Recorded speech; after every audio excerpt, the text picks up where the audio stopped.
Over the last decade, Puerto Rico has endured significant austerity measures. My administration has cut expenditures by over 20% of the budget. We reformed our largest pension fund from a defined benefits to defined contribution, including current employees. New tax on transferring pricing was put in place, and most importantly, Puerto Rico is currently transitioning from the sales tax to a value-added tax with an 11.5% rate. My administration has approved new revenue measures that impacted gasoline and water rate, dramatically reducing government expenditures and froze collective bargainings. Public transportation routes have been cut, and we have been consolidating schools to improve education outcomes and force cost savings. The reduction in the government payroll has also been dramatic, 27% over the last 7 years, which is affecting already essential services. And massive outmigration is shrinking our tax base, throwing us in the debt spiral. These austerity measures are in addition to the sales tax implemented in 2007, along with increase in tolls and water rates under previous administration. Property tax rates were double. A new 4% excise tax on the export from foreign and U.S. corporations with manufacturing operation in Puerto Rico was legislated. We have taken significant austerity measures, and we will take additional if it's necessary. But the magnitude of the fiscal and economic problem bearing down on Puerto Rico is simply too large. We cannot solve this crisis alone, and Congress has a very important role in this play.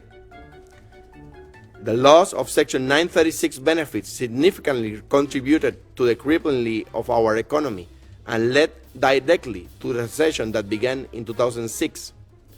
The 1984 amendments to exclude Puerto Rico from the bankruptcy code further aggravate the present crisis and lack, as First Circuit Judge Torreya noted, any rational base or clear policy reasons for their enactment.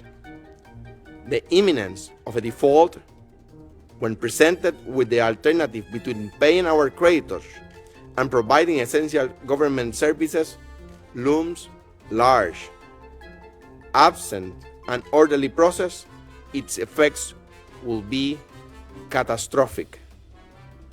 That is why, starting today, the Commonwealth of Puerto Rico will have to claw back revenues pledged to certain bond issues in order to maintain essential public services. We have taken this difficult step in the hope that Congress will act soon. But let us be clear, we have no cash left.